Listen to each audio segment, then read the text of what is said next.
Chicos, ¿cómo están? Bienvenidos a la clase de química. Hoy vamos a tratar un tema conocido como éteres. Estos compuestos resultan de la unión de dos radicales alquílicos o también de aromáticos, ¿sí? Entonces, ¿cómo se unen o cómo salen? Esto se va a partir del oxígeno, ¿sí? ¿Por qué es importante estudiar estos compuestos? Como ustedes saben, los alcoholes, los fenoles y los éteres pertenecen a una misma función, que en este caso son las funciones oxigenadas. Entonces, ¿qué significa? Que estas funciones oxigenadas tienen una característica específica que van a tener un elemento químico, en este caso el oxígeno. Por eso es oxigenadas, por el oxígeno. Bien, entonces veamos cuáles son las características o propiedades que tienen los éteres. Los éteres son moléculas de estructura similar al agua y a los alcoholes. Por ello lo que les mencionaba, que tienen o forman parte a una misma función, que en este caso son las oxigenadas.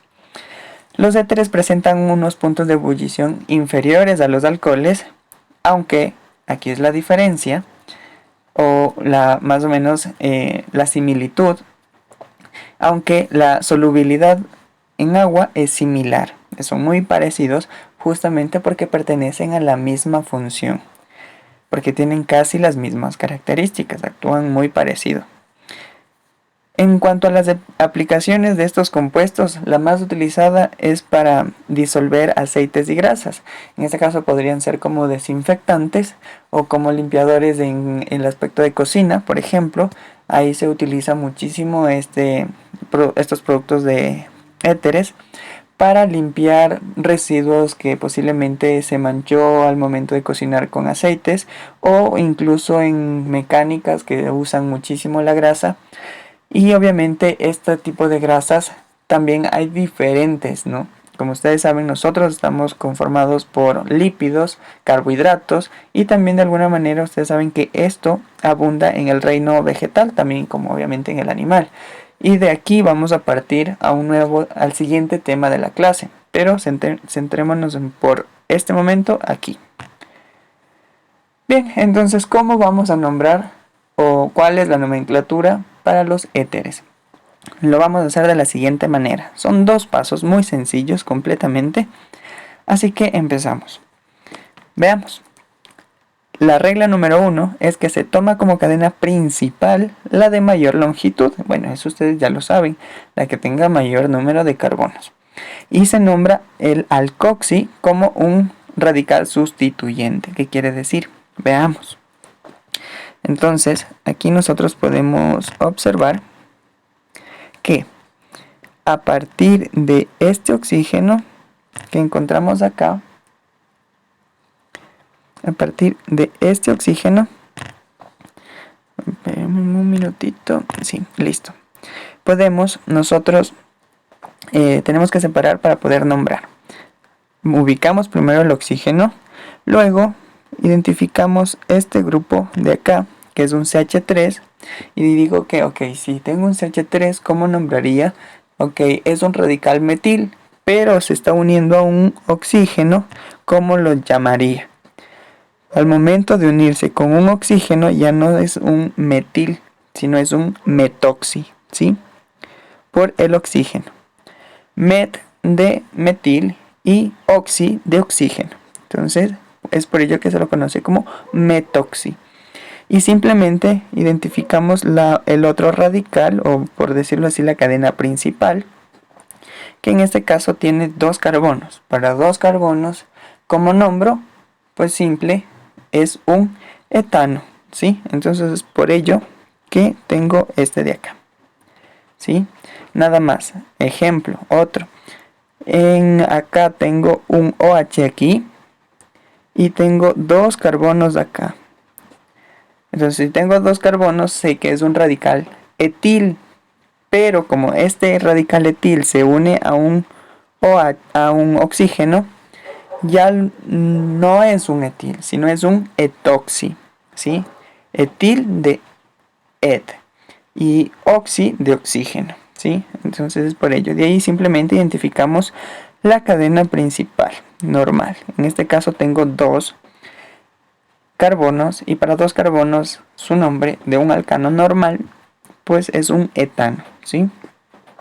Y así vamos a ir con los demás también. Entonces veamos, ubico el oxígeno y digo, ah, está chévere, está aquí. Luego veo que está al lado del oxígeno. En este caso tengo un CH3 y nuevamente tengo un radical metil, pero como se une a un oxígeno, lo hago terminar en oxi. Sería metoxi. Simplemente identifico la cadena principal, que en este caso es esta, la que tiene mayor número de carbonos, y digo en qué carbono está. Simple, en el carbono número 1, ¿sí? Entonces digo 1 metoxi y cuento cuántos carbonos tiene la cadena principal. Me dice que tiene 4. Para 4 es butano y queda tal cual. Y eso sería todo en el primer paso, ¿sí? Avanzamos. Otro ejemplo, otro ejercicio. Veamos aquí. Va de lo mismo. Siempre identificamos en dónde está el grupo carboxi. Y veamos que tengo un metil.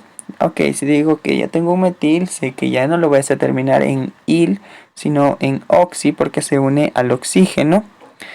Y simplemente veo en dónde empieza la cadena principal.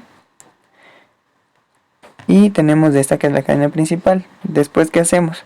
Ubicamos en qué carbono está este grupo, el carboxi, y está en el carbono número 2.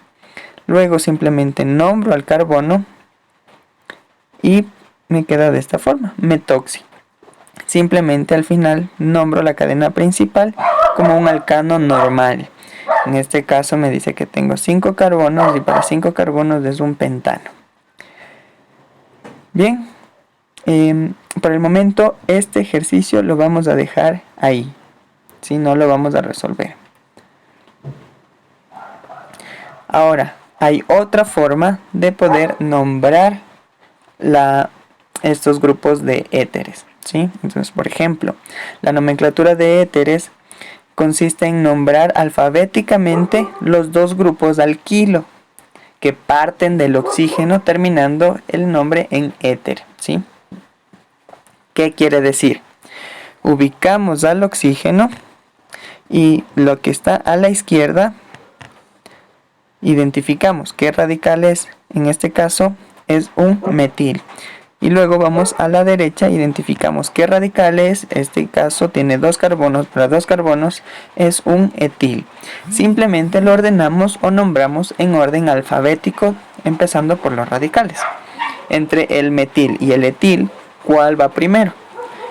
En este caso va primero el radical etil. Entonces es por ello que pongo primero etil. Luego pongo metil y al final simplemente pongo la palabra éter y se acabó.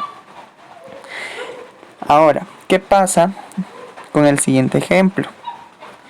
Miren, ubicamos siempre el oxígeno y digo, para acá tengo un etil porque tengo 2 carbonos y a la derecha también tengo otro etil porque también tengo 2 carbonos. ¿Qué hago? Simplemente, como tengo 2, pongo di de que tengo 2 etiles y al final simplemente pongo la palabra éter y es todo, ¿sí? Después, ¿qué más hacemos? Ubicamos en el otro ejercicio, ubicamos dónde está el oxígeno y veo con qué se está uniendo, en este caso con un metil, ¿sí? Y para el otro lado, ¿cuántos tengo acá? Veamos. Tengo 1, tengo 2, tengo 3 y tengo 4 carbonos. Entonces para 4 carbonos es un butil, ¿sí? Entonces, en orden alfabético lo vamos a ir nombrando. Entre el metil y el butil, ¿cuál va primero? En este caso, obviamente, el butil. Luego, seguido del metil y al final simplemente agrego la palabra éter. Es todo, ¿sí? Acá de la misma manera, bueno, esto no. Y simplemente ejercicios de aplicación nada más para nombrar. en este ejercicio de aquí. Tengo un CH3, un oxígeno y viene CH2, CH3. Como les dije, podemos mencionarlo que una de las opciones, la primera opción, metoxi, identifico dónde está el radical. En este caso lo tengo aquí al oxígeno, en este lado, y para acá tengo un metil, pero como este metil se une a un oxígeno, es un metoxi. Y para el otro lado, ¿qué tengo? Un radical etil. Perdón, esta sería la cadena principal que tiene dos carbonos, y es decir que sería un etano, ¿sí? O dicho de otra manera, identifico los radicales que están a los extremos del oxígeno y simplemente nombro en orden alfabético. Empezaría por el etil, el de acá, luego el metil y simplemente pongo la palabra éter, ¿sí? Pasa lo mismo en el otro, en este ejercicio. Etoxietano. Entonces veo que etoxi significa que va a haber un etil unido a un oxígeno. Y en efecto, ahí está. ¿Sí? Luego, simplemente nombro la cadena principal, que en este caso es un eteno. ¿Sí? Entonces, hay otra forma de nombrar el etenil. En este caso es como un radical nada más. Y simplemente el etenil es de este y el etil es del de acá. Y simplemente pongo la palabra éter. Y eso sería todo. ¿Sí? Si tienen alguna duda, inquietud, pueden dejarlos en los comentarios y yo les estaré respondiendo cada duda, por favor. Gracias.